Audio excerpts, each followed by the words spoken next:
Bonjour à tous et bienvenue sur le podcast de Mater mon assiette. Chaque mois, je partage le micro avec un professionnel de la santé. Nous parlons alimentation, nous décelons le vrai du faux, nous nous appuyons sur des faits scientifiques mais partageons surtout des conseils pratiques pour y voir plus clair.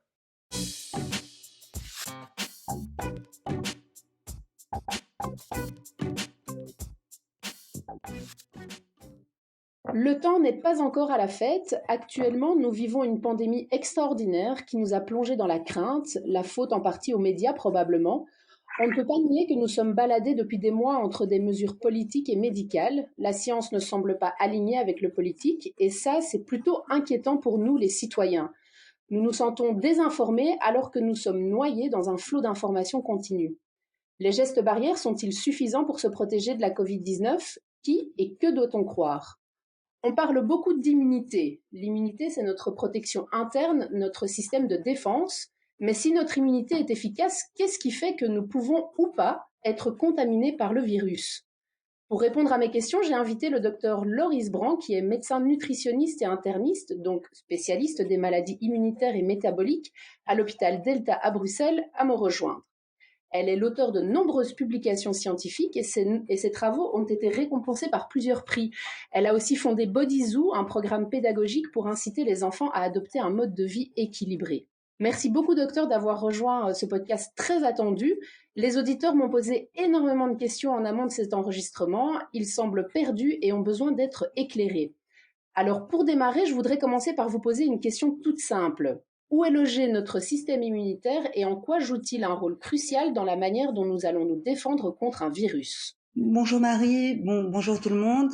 Comme vous l'avez dit Marie, notre système immunitaire est notre système de défense.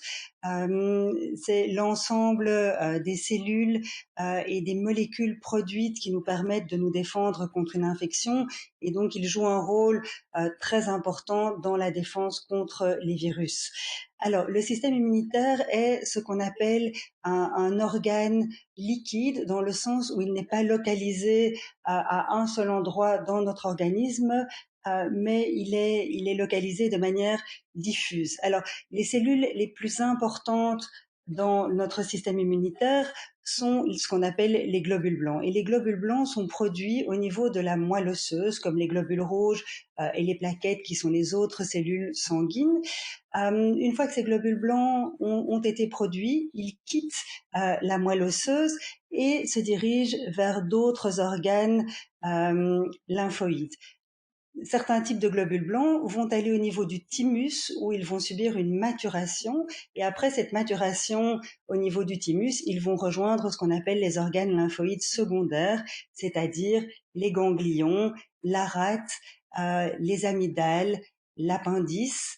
Alors, à côté de ces organes lymphoïdes secondaires, on retrouve aussi de nombreux globules blancs dans les différents organes périphériques, c'est-à-dire qu'on va retrouver des globules blancs au niveau des poumons, au niveau du tube digestif. Le tube digestif est un organe immunologique à part entière. On retrouve énormément de globules blancs dans des structures lymphoïdes au niveau du tube digestif, mais aussi au niveau de la muqueuse digestive en elle-même.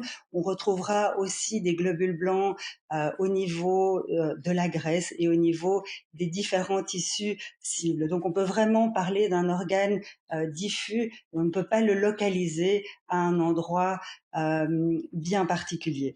Alors ça, c'est pour les globules blancs. Le système immunitaire ne se limite pas à nos globules blancs. D'autres cellules jouent aussi un rôle très important dans la défense contre les infections. Par exemple, au niveau des muqueuses, au niveau des bronches, certaines cellules vont produire du mucus pour nous protéger contre les infections. Donc le système immunitaire est composé effectivement majoritairement des globules blancs, mais d'autres cellules jouent un rôle clé. Alors, bien que notre microbiote, les microbes qui vivent avec nous ne font pas partie de notre système immunitaire, ils peuvent quand même contribuer à nous protéger contre des microbes pathogènes, c'est-à-dire des microbes qui seraient délétères pour nous, et on pourrait d'une certaine façon considérer qu'ils font partie de notre système de défense. Alors le microbiote, c'est l'ensemble des micro-organismes qui vivent avec nous. On le trouve effectivement de manière préférentielle au niveau du tube digestif, mais on peut le retrouver au niveau de toutes les interfaces entre le monde extérieur et notre corps, c'est-à-dire au niveau de la peau, au niveau de la cavité buccale, au niveau du tube digestif, principalement au niveau du côlon, mais aussi au niveau de la muqueuse vaginale, au niveau des yeux. On se rend compte que notre corps est colonisé par toute une série de microbes qui jouent un rôle important pour notre santé. Ce système immunitaire, est-ce qu'il dépend de notre environnement, de notre génétique ou des deux? Clairement, on considère à l'heure actuelle que 90% de notre santé et donc de la fonction de notre système immunitaire dépend de notre environnement et que 10% de la fonction de notre organisme en général dépendrait de notre génétique. Maintenant, certains individus présentent des maladies immunitaires dites congénitales liées à la présence d'un gène particulier déficient qui empêcherait certaines voies de réponse du système immunitaire. Mais ça reste vraiment une très faible minorité. Notre système immunitaire dépend de beaucoup de choses au niveau de notre environnement.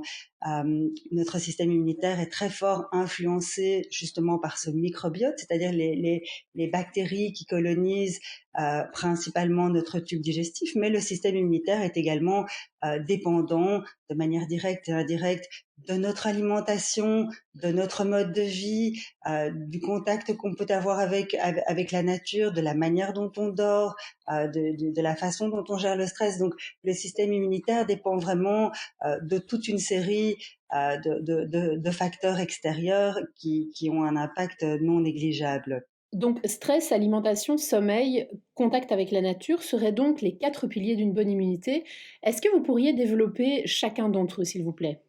Alors typiquement, le système immunitaire dépend très très fort de l'alimentation. Et quand je parle de l'alimentation, on commence dès le plus jeune âge.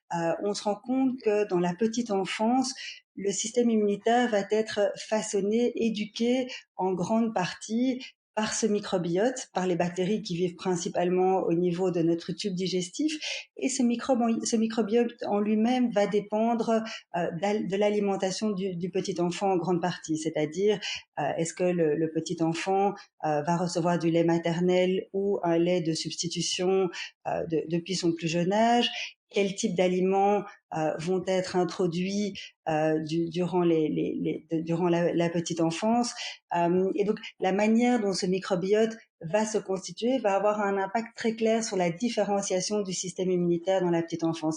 Et donc on se rend compte par exemple que les enfants nés par césarienne qui ont un microbiote qui s'est constitué d'une façon un petit peu différente auront un risque accru à l'âge adulte de développer certaines allergies, suite notamment au fait que ce microbiote s'est développé d'une façon différente dans la petite enfance. Alors aujourd'hui, on essaye de plus en plus, dans le cas des naissances par césarienne, d'améliorer le microbiote de l'enfant en lui donnant de manière buccale les bactéries de la filière génitale de la maman pour justement essayer de reconstituer un microbiote le plus naturel possible. Parce qu'au moment de la naissance, si le bébé naît par césarienne ou par voie naturelle, le contact avec la flore microbienne sera différent et ce microbiote se constituera de manière différente. De la même façon, le lait maternel contient toute une série de molécules qu'on appelle des prébiotiques qui vont favoriser le développement d'une flore microbienne favorable au développement du système immunitaire de l'enfant. Donc on se rend compte que déjà dès la petite enfance, la manière dont l'enfant est nourri aura un impact sur la constitution du système immunitaire. Alors par la suite, à l'âge adulte, ou même quand l'enfant est plus grand, le système immunitaire s'est déjà développé, a déjà été éduqué par cette flore microbienne, mais la manière dont on se nourrit aura un impact sur la fonction des cellules immunitaires. On se rend de plus en plus compte qu'il y a un lien très clair entre le métabolisme et le système immunitaire en général. Euh, Pourquoi? Mais parce que les globules blancs, pour fonctionner, vont utiliser les substrats qu'ils rencontrent au niveau du sang, c'est-à-dire les acides gras, les glucides, les acides aminés et en fonction du substrat préférentiel, la fonction du système immunitaire pourra être modifiée. Donc, on se rend effectivement compte que le fait de manger de manière très sucrée ou très grasse, ce qu'on appelle typiquement le Western diet, va favoriser le développement de réponses immunitaires plus inflammatoires, peut-être moins efficaces, mais plus inflammatoires, et donc potentiellement plus délétères. Alors on se rend compte que le sommeil est aussi très important pour la fonction du système immunitaire, le respect d'un rythme circadien, c'est-à-dire le fait de respecter le fait d'aller dormir à heure relativement fixe et de se réveiller à heure relativement fixe a un impact au niveau du système immunitaire. La manière dont on gère le stress est aussi très importante parce qu'un état de stress prolongé induit une production de cortisol qui aura un impact sur la fonction du système immunitaire et pourra diminuer notre capacité à répondre contre différents types d'infections. On a parlé du sommeil, on a parlé de l'alimentation, mais on se rend compte aussi que, et ça surtout chez les enfants, le contact avec la nature, avec l'extérieur est aussi très important pour la fonction du système immunitaire, et ça de nouveau en lien avec notre microbiote. On se rend compte que les enfants qui ont un contact régulier avec la terre, avec les animaux, avec la nature en général, vont avoir un microbiote plus diversifié et un système immunitaire plus performant. Et donc c'est pour ça qu'on recommande de plus en plus aux parents de laisser les enfants jouer dans la terre, de laisser les enfants se salir. Euh, et en parallèle avec ça, on se rend compte que les jardiniers ont généralement un microbiote beaucoup plus diversifié que les autres catégories de la population. Et certaines études incrimineraient même certains types de bactéries dans la bonne humeur induite par le jardinage. En parlant du lien avec la nature, récemment, j'ai vu sur vos réseaux sociaux que vous conseillez de prendre des bains de forêt. Est-ce que vous pourriez nous expliquer ce concept?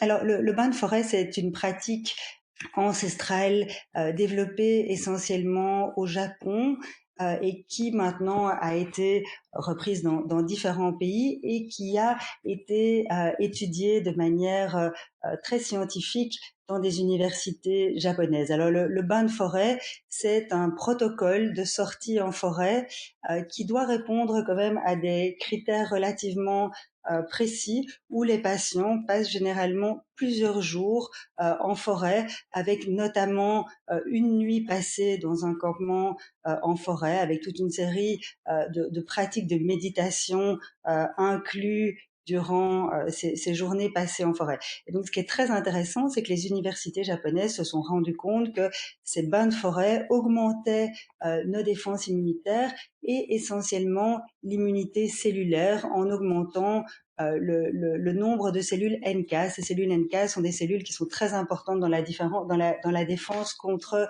les virus. Donc, les universités japonaises ont vraiment montré un lien direct entre la pratique régulière de ces bains de forêt et le nombre de cellules NK qu'on retrouve au niveau du sang des patients. Et d'autres études ont été menées montrant que les patients qui pratiquent régulièrement ces bains de forêt ont une capacité de concentration supérieure à ceux qui ne les pratiquent pas. Et on se rend également compte que les patients qui pratiquent les bains de forêt de manière régulière sont plus capables de gérer les stress environnementaux ou les stress sociaux auxquels ils pourraient être exposés dans leur vie quotidienne. Donc ces bains de forêt auraient un impact sur le système immunitaire, sur notre capacité à gérer des événements stressants, sur notre capacité de concentration. Ce qui est assez intéressant, c'est que ces pratiques ancestrales ont toujours été considérées comme bénéfiques pour la santé de manière globale, mais sont aujourd'hui étudiées de manière rigoureuse et leurs bénéfices sont vraiment démontrés de manière assez précise et ça peut de plus en plus faire partie de notre arsenal thérapeutique. Nous avons donc tout intérêt à être connectés à la nature et à porter une attention particulière à notre environnement. Une question qui intéresse cependant particulièrement nos auditeurs est: est-ce que certaines personnes sont plus vulnérables que d'autres? Comment expliquer qu'au sein d'une même famille, certains seront plus facilement malades que d'autres, plus facilement ou plus souvent malades que d'autres?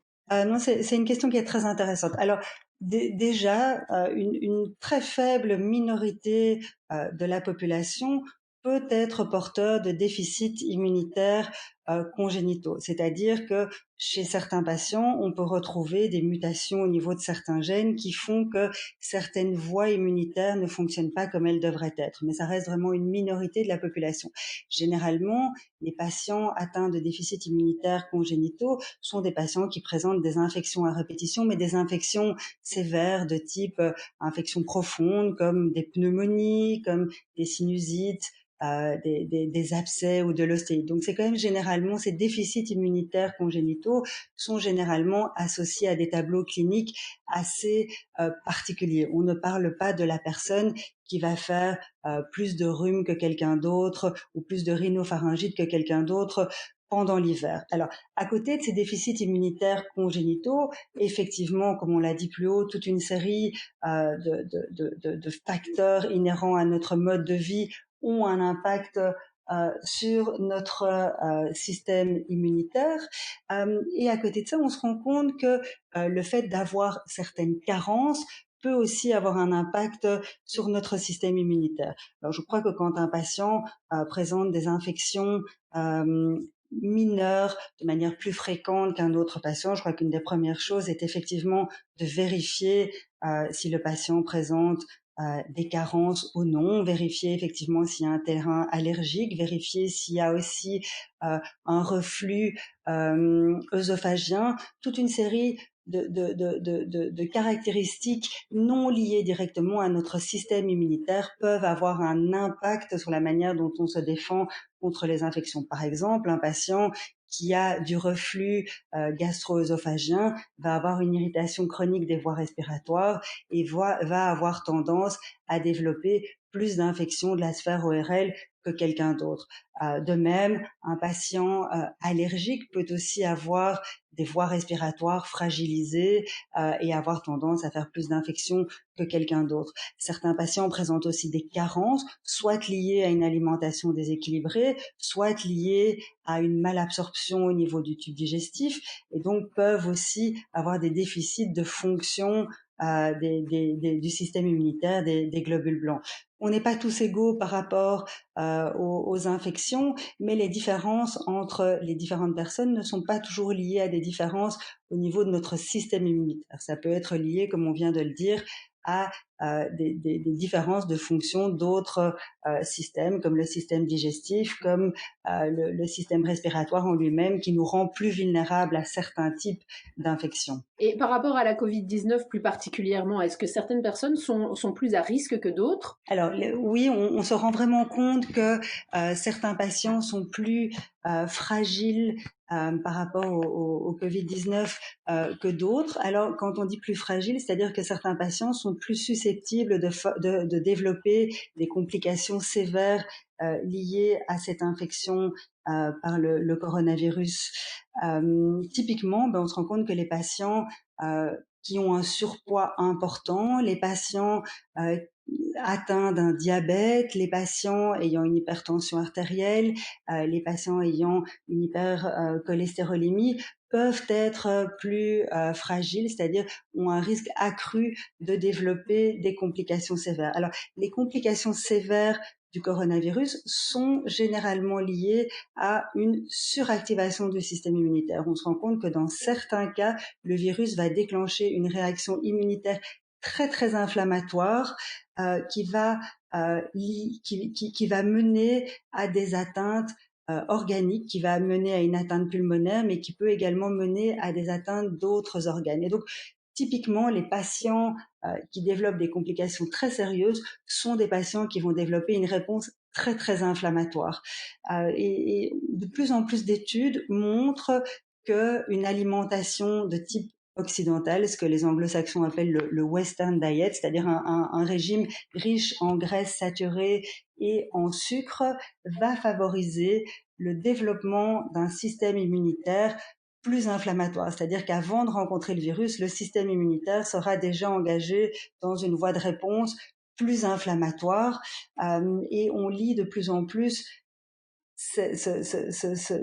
cette réponse immunitaire inflammatoire liée à un état métabolique perturbé aux formes sévères du coronavirus. On se rend vraiment compte que les patients aujourd'hui qui vont très mal suite au coronavirus sont des patients porteurs de maladies qu'on appelle aujourd'hui des maladies non transmissibles, qui sont des maladies liées à notre mode de vie, comme on l'a dit, le surpoids important, le syndrome métabolique, l'hypertension artérielle, euh, etc. Maintenant, un autre type de patient qui peut être très très vulnérable par rapport au coronavirus, ce sont les patients fumeurs qui ont un système respiratoire déjà fragilisé. Donc c'est vraiment les deux grandes catégories de patients qu'on a identifiées comme étant les patients les plus à risque, et alors effectivement les patients les plus âgés qui pourraient aussi avoir des perturbations de leur système immunitaire favorisant une réponse inflammatoire au détriment d'une réponse immunitaire efficace pour contrôler le virus. On a vraiment l'impression que le système immunitaire des patients qui vont très mal prend une orientation très inflammatoire et donne lieu à ce qu'on appelle une tempête cytokinique, c'est-à-dire vraiment un orage immunitaire qui est responsable des complications sévères du coronavirus. Mais bon, on le sait, hein, on n'est pas, la médecine n'est pas une science exacte, mais il y a quand même des gens qui sont en bonne santé qui peuvent tomber gravement malades. Tout à fait. C'est toujours une affaire de statistiques. On se rend compte que les patients, le profil de patients les plus vulnérables sont les patients effectivement euh, fumeurs, en surpoids, problèmes, porteurs de complications cardiovasculaires, ayant un système immunitaire euh, qui prend cette direction très inflammatoire. Alors effectivement, d'autres patients, on a effectivement des patients en très bonne santé, avec un poids tout à fait normal, qui peuvent développer des formes sévères du coronavirus. Alors, il y a une étude très intéressante, c'est un petit peu technique, qui a montré récemment que les patients qui développent des complications avec le coronavirus sont porteurs d'anticorps qui influence la différenciation du système immunitaire, c'est-à-dire qui empêcherait le développement d'une réponse immunitaire qui contrôlerait le virus au profit de cette réponse super-inflammatoire. Donc, on se rend compte que certains patients sont porteurs de ces anticorps avant de rencontrer le Covid et que ces anticorps ont tendance à de nouveau pousser le système immunitaire vers une réponse très, très inflammatoire. Donc, le but ici n'est pas de faire peur Non, à non, nos tout à auditeurs, fait. mais donc chacun d'entre nous est potentiellement à risque de développer une forme sévère du coronavirus. Donc, comment est-ce qu'on pourrait renforcer notre immunité et est-ce qu'il y a des erreurs à ne pas commettre? Alors, la première façon de faire est d'adopter un mode de vie plus respectueux de notre organisme et de l'environnement en général, d'avoir une alimentation équilibrée, de manger essentiellement des fruits, des légumes, un petit peu de poisson pour avoir un apport d'oméga 3 suffisant, des céréales complètes, des légumineuses, des oléagineux et un apport de protéines animales relativement limité. Je ne conseille pas à tout le monde de devenir végétarien, mais par contre de réduire globalement la consommation de viande rouge riche en protéines animales et en graisses saturées qui peut favoriser le développement d'une immunité pro-inflammatoire. Ça, c'est une première orientation. La deuxième, effectivement, est d'avoir un contact, comme on l'a dit, régulier avec la nature, avec notre environnement extérieur, d'avoir un sommeil récupérateur, de gérer son stress aussi bien que possible, notamment en utilisant des outils tels que les bains de forêt, tels que la méditation, tels que le yoga, et en ayant une activité sportive régulière. Ça, c'est toute une série de choses qu'on peut faire au long cours pour éviter d'avoir un système immunitaire qui se développe de manière pro-inflammatoire. Et ce qui est intéressant, c'est que effectivement, en respectant notre corps, en respectant notre organisme, on respecte la planète de manière générale, c'est-à-dire que on ne cautionne pas l'élevage intensif, on essaie d'avoir un mode de vie plus respectueux. Alors maintenant, en période de pandémie, que peut-on faire pour avoir un meilleur système immunitaire? Je pense que déjà la première chose à faire, c'est que en cas de doute, si on a l'impression d'être quelqu'un qui fait des infections de manière régulière, de manière répétée, je pense qu'un bilan médical est une bonne chose, avec une prise de sang dans laquelle on vérifie la présence ou l'absence de carence. Je crois aussi qu'il est toujours temps d'arrêter de fumer, et d'autant plus en période de pandémie comme on l'est aujourd'hui. Alors, beaucoup de patients se demandent si les compléments alimentaires peuvent être utiles ou non durant cette période particulière. On se rend compte que certains compléments alimentaires ont un impact bénéfique sur notre système immunitaire, comme notamment la vitamine D, et en Europe du Nord, on est généralement carencé en vitamine D. On se rend compte que la vitamine D a un effet anti-inflammatoire, elle a un effet plutôt tolérogène, et donc diminuerait ces réponses immunitaires très inflammatoires. Donc effectivement, prendre des suppléments en vitamine D peut être une bonne option. La vitamine C a tendance à renforcer notre immunité innée, c'est-à-dire notre première ligne de défense contre les infections, et des cures de vitamine D peuvent être faites plusieurs fois par an. Il ne s'agit pas de prendre de la vitamine D en permanence. Chez les patients qui n'ont pas une consommation de poissons suffisamment régulière, on peut conseiller également la prise d'oméga 3. Pourquoi d'oméga 3? Parce qu'on se rend compte que les oméga 3 sont des acides gras polyinsaturés et ont également un effet anti-inflammatoire qui est intéressant. Alors, chez certains patients, on peut recommander la prise de zinc, la prise de fer, la prise de sélénium, mais tout ça doit se faire sur base d'une prise de sang. On peut également vérifier si le patient a des carences en cuivre. Le fer, le cuivre, le zinc, le sélénium sont effectivement des minéraux, des microéléments qui ont un impact important sur notre système immunitaire, mais il ne s'agit pas de supplémenter tout le monde de manière aveugle, mais plutôt de manière ciblée en fonction des carences de chacun. Alors, beaucoup de patients aussi se tournent actuellement vers des plantes qu'on pourrait appeler immunomodulatrices. Alors, il faut quand même être très prudent par rapport à tout ça, parce que on se rend compte que, comme on l'a évoqué dans la discussion, le fait d'avoir une réponse très inflammatoire augmente les formes sévères du coronavirus, et aujourd'hui l'impact de toute une série de plantes anti-inflammatoires ou immunostimulatrices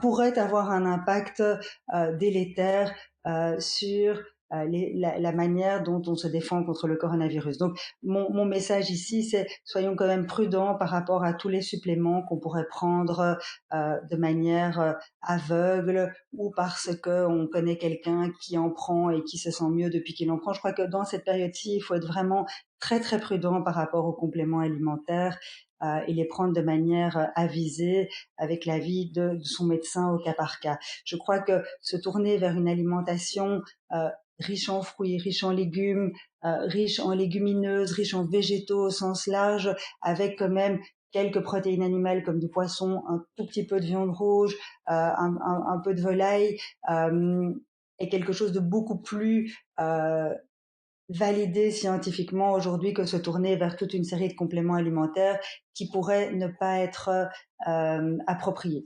Alors, tant qu'on parle de l'alimentation, il y a quand même quelque chose qui est intéressant et qui mérite d'être souligné. On se rend compte que toute une série de protocoles de restriction calorique ont montré des effets très intéressants sur le système immunitaire, en augmentant notre capacité de défense tout en diminuant les réponses inflammatoires. Alors, on parle là de tout ce qui est jeûne intermittent, de ce qui est régime cétogène, de ce qui est fasting mimicking diet. Encore une fois, je ne conseille pas de faire ces régimes de manière isolée par soi-même, mais je crois que c'est une discussion qui peut être abordée avec le médecin généraliste, ou avec un spécialiste, peu importe, ou avec un nutritionniste, en tout cas avec quelqu'un qui est informé des dernières études en la matière. Mais on se rend compte effectivement que la restriction calorique via la production de corps cétoniques pourrait avoir un impact bénéfique à la fois sur notre capacité à nous défendre contre les infections, mais également pourrait limiter les formes très inflammatoires des réponses immunitaires. Mais encore une fois, c'est à faire avec l'avis de son médecin, parce qu'il y a toute une série de contre-indications à ces protocoles de restriction calorique, et ce n'est certainement pas à proposer à un enfant ni à une personne âgée. J'aimerais bien revenir sur quelque chose que vous avez dit il y a quelques minutes, qui m'a interpellée. Vous avez parlé de faire un bilan sanguin pour connaître éventuellement nos carences et pouvoir renforcer correctement notre système immunitaire. Mais pourquoi est-ce qu'aujourd'hui, on nous parle surtout des gestes barrières, mais on nous parle très très peu de cette fameuse médecine préventive? Alors, probablement parce qu'aujourd'hui, on est dans l'urgence et l'urgence principale est de diminuer la transmission du virus. Et donc, les gestes barrières restent effectivement la première mesure pour diminuer la transmission du virus. Alors, je crois que si on parle de prévention, effectivement, le bilan sanguin peut être une bonne chose à faire pour vérifier l'état du système immunitaire de chacun. Mais par contre, en termes de prévention, je crois que la mesure la plus efficace serait d'avoir de limiter le développement des maladies cardiovasculaires, du surpoids, parce que comme on l'a dit, ça reste quand même le facteur de risque numéro un au développement d'une forme sévère du coronavirus. Mais là, on parle de prévention, donc c'est des choses qu'on aurait dû faire il y a quelque temps si on voulait avoir un impact aujourd'hui. Maintenant, je crois qu'effectivement, si on veut éviter la reproduction de ce genre de crise sanitaire, je crois qu'investir effectivement dans le capital santé global de la population est une nécessité. Je crois qu'aujourd'hui, effectivement, si on fait partie de cette population à risque, on peut déjà essayer de tout faire pour diminuer sa vulnérabilité lors d'une prochaine d'un retour du coronavirus ou lors d'une prochaine pandémie qui pourrait être liée à un autre virus. Donc la prévention a effectivement tout son sens, mais elle ne s'oppose pas aux gestes barrières. Les gestes barrières, c'est ce qu'on peut faire aujourd'hui pour limiter la transmission. La prévention des maladies métaboliques, des maladies qu'on appelle aujourd'hui immunométaboliques, parce qu'on se rend compte que le métabolisme influence la fonction du système immunitaire et que le système immunitaire joue un rôle clé dans le développement de ces maladies cardiovasculaires. Donc la prévention de ces maladies immunométaboliques est effectivement quelque chose de crucial pour le futur et dans lequel, à titre individuel et à titre collectif, on a vraiment intérêt d'investir. Alors, aux États-Unis, il y a une nouvelle discipline médicale qui est enseignée à Harvard et qui gagne beaucoup d'intérêt actuellement, est ce qu'on appelle la lifestyle medicine, c'est-à-dire finalement comment le mode de vie peut nous garder en bonne santé. Et en bonne santé, ça ne veut pas dire simplement ne pas être malade, mais ça veut dire un état de santé physique, mentale et sociale qui permet à chacun de s'épanouir et de se réaliser complètement. Et donc, clairement, il y a une réflexion de prévention liée aux modifications du mode de vie qui est mise en place aux États-Unis actuellement.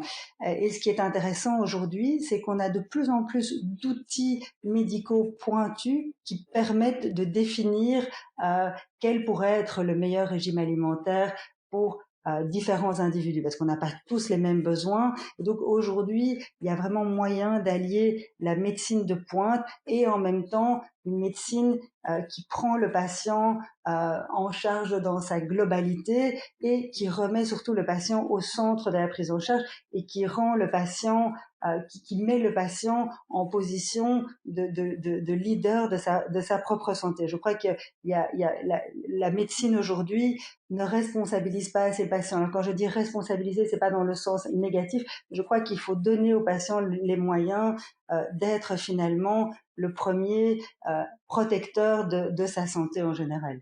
Ici, en Belgique, le système de santé tel qu'il est organisé ne met pas du tout en avant cette médecine préventive à l'échelle individuelle. Pourquoi? Alors, bon, la première chose, c'est qu'on a quand même beaucoup de chance avec le système de santé belge, dans le sens où la plupart des actes thérapeutiques sont remboursés, ce qui n'est pas le cas dans beaucoup d'autres pays. Mais effectivement, la médecine préventive, au jour d'aujourd'hui, n'est pas remboursée comme elle pourrait être. Ça, c'est quelque chose de très clair. c'est un premier élément de réponse. Un deuxième élément de réponse est que finalement, bon, moi j'ai terminé mes études médicales en 2004 et à l'époque nous n'avions aucun cours de médecine préventive. Donc voilà, les choses ont peut-être un petit peu changé aujourd'hui, mais effectivement, la prévention et surtout la prévention personnalisée est quelque chose qui ne nous est pas enseigné comme elle devrait être dans nos études médicales. Alors, il y a des démarches de médecine préventive qui sont faites par le gouvernement comme des campagnes d'information, mais effectivement, il n'y a pas de prise en charge de médecine préventive institutionnalisée. Et quand on réfléchit très simplement de manière à l'échelle de la population, on se rend compte que la médecine préventive coûterait bien moins cher à l'État que la médecine curative. Mais bon, voilà, aujourd'hui, l'urgence ne semble pas être là, en tout cas pour les pouvoirs publics. Eh bien, espérons alors que dans les années à venir, la politique de santé va évoluer vers une médecine plus préventive.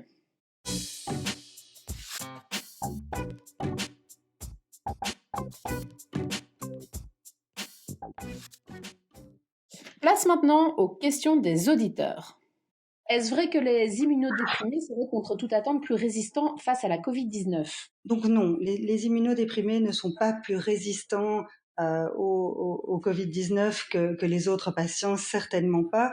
Mais par contre, ils ne font pas partie aujourd'hui de la population la plus à risque. Comme on l'a dit, la population la plus à risque sont ces patients ayant un système immunitaire qui a pris une orientation inflammatoire liée à des facteurs métaboliques, comme notamment le surpoids, les maladies cardiovasculaires préalables. Mais les immunodéprimés doivent toujours être considérés comme une population fragile et je n'irai pas dire que ces patients-là sont plus résistants que les autres. Maintenant, ce qui est vrai, c'est que dans les formes très très sévères du coronavirus, on utilise des médicaments immunomodulateurs, c'est-à-dire des anticorps qui vont neutraliser certains médiateurs immunitaires pour couper cette tempête inflammatoire qu'on rencontre. Mais non, je n'irais pas considérer qu'un patient immunodéprimé est plus résistant qu'un autre en cette période de pandémie. Alors, est-ce que les médecines alternatives sont-elles indiquées pour renforcer l'immunité en cas de pandémie?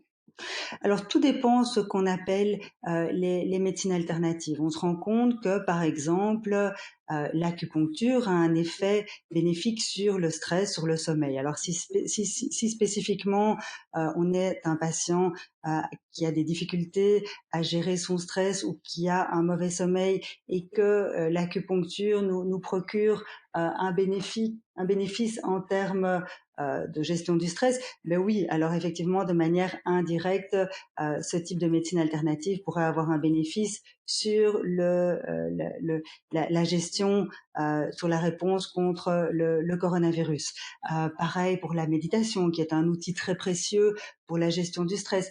Donc j'aurais envie de répondre oui et non. Il y a effectivement certaines voies, certaines branches des médecines dites non traditionnelles qui peuvent avoir un impact indirect sur la manière dont on se défend contre le coronavirus. Par contre, je serais très très prudente par rapport à l'utilisation de certains types de plantes, de certains bourgeons qui ont été démontrés comme étant immunomodulateurs et comme on l'a dit plus haut, ces molécules immunomodulatrices peuvent avoir un effet délétère sur notre réponse contre le coronavirus, même s'ils se veulent immunostimulateurs. On se rend compte quand même que le marché du complément alimentaire est un marché particulièrement juteux qui génère des bénéfices très importants avec un degré de contrôle bien inférieur au contrôle imposé à l'industrie pharmaceutique. Alors on a souvent tendance à diaboliser l'industrie pharmaceutique.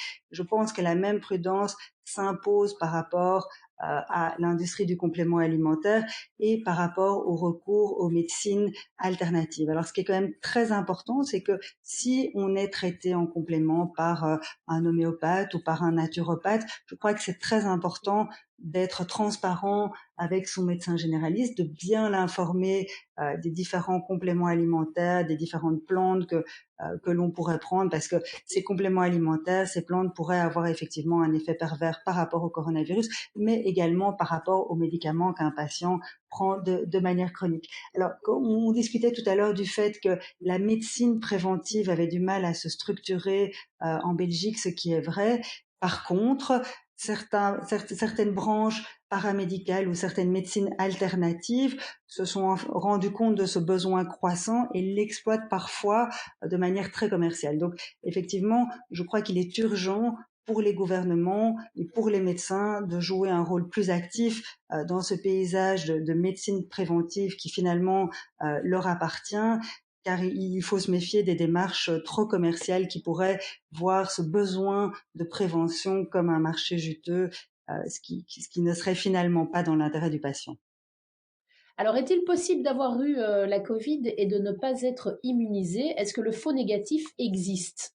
Oui, oui, tout à fait. Donc certains patients ont fait une infection à coronavirus démontrée et ne développent pas d'anticorps et donc restent séronégatifs. Maintenant, ça reste une minorité des patients. La plupart des patients développent des anticorps. Sont-ils protecteurs ou non? Ça, je pense qu'on ne sait pas encore y répondre, mais en tout cas, la majorité des patients développent des anticorps. Certains patients n'en développent pas. Alors, certains patients sont aussi persuadés d'avoir fait le coronavirus et n'ont pas d'anticorps, mais on n'avait pas non plus démontré de manière formelle la primo-infection. Donc voilà, oui, ça existe, mais ça reste une minorité des cas. Et donc, le faux négatif existe. Mais moi, j'appellerais pas ça un faux négatif. En fait, quand on dit un faux négatif, ça veut dire que le test n'est pas assez sensible pour dépister quelque chose. Donc, je ne parlerai pas de faux négatif, mais je dirais que oui, certains patients ont fait une infection à coronavirus et n'ont pas développé d'anticorps protecteurs. Ça ne veut pas dire qu'il y a un faux négatif. C'est-à-dire que c'est vraiment négatif. Il n'y a vraiment pas d'anticorps et donc le test ne détecte pas d'anticorps parce que le patient n'en a pas produit. Je n'appellerais pas ça un faux négatif. Pourquoi on ne nous dit pas de prendre de la vitamine C, de la vitamine D et du zinc? Les médecins traitants n'ont pas tous le même discours. Mais je crois que le recours au supplément doit rester, comme on l'a dit, personnalisé. Et effectivement, on peut partir du principe qu'on est tous carencés en vitamine D, mais maintenant, pour connaître la bonne dose de vitamine D pour chaque patient, pour savoir si un patient a besoin de zinc, de sélénium, une prise de sang permettrait de répondre à cette question. Donc, je crois qu'il faut rester le plus personnalisé possible. Alors, une cure de vitamine C, une cure de vitamine D n'est pas contre-indiquée, mais je crois que la meilleure approche est de rester personnalisé et de tenir compte des besoins de chacun. Avant-dernière question, les probiotiques sont-ils utiles? Alors, tout dépend pourquoi et pour qui. Alors, les probiotiques peuvent effectivement renforcer la réponse immunitaire dans certains cas. On s'est rendu compte, par exemple, que l'administration de certaines souches de probiotiques à certaines doses euh, pouvait améliorer la réponse vaccinale contre la grippe chez les patients de plus de 65 ans. Donc, mon message ici est que oui, les probiotiques peuvent être utiles, mais tout dépend pour qui et tout dépend de la souche administrée et de la dose euh, de probiotiques. Chaque probiotique vendu dans le commerce va contenir différentes souches de bactéries à des doses différentes. Et donc, le tout est de savoir qui en a besoin et de savoir quelles souches sont indiquées pour quel patient et à quelle dose. Donc, je crois que les probiotiques doivent être considérés comme n'importe quel médicament et doivent être prescrits avec le même sérieux que n'importe quel médicament, c'est-à-dire de manière personnalisée. Dernière question, docteur. Certains groupes sanguins sont-ils plus à risque de développer une forme sévère du virus? Alors oui, on s'est rendu compte que les patients A et B positifs développaient plus de formes sévères que les patients O négatifs. Voilà, mais ça reste, c'est loin d'être un facteur déterminant, comme on l'a dit. Les facteurs déterminants du risque d'infection sévère et donc d'avoir un séjour prolongé aux soins intensifs reste clairement le tabagisme, l'obésité, les maladies métaboliques en général. Alors, vous êtes assez active sur les réseaux sociaux, vous animez une page Facebook à destination du grand public et du corps médical. Celle-ci s'appelle BodyZoo et vous avez aussi un site internet bodyzoo.be que vous alimentez régulièrement au travers d'articles également. Pour nos auditeurs qui souhaiteraient éventuellement venir vous voir, vous consultez à l'hôpital Delta ainsi qu'à votre cabinet privé Alan. Merci beaucoup Marie. Je vous remercie pour votre écoute et votre fidélité. Je vous retrouve très bientôt pour un prochain podcast.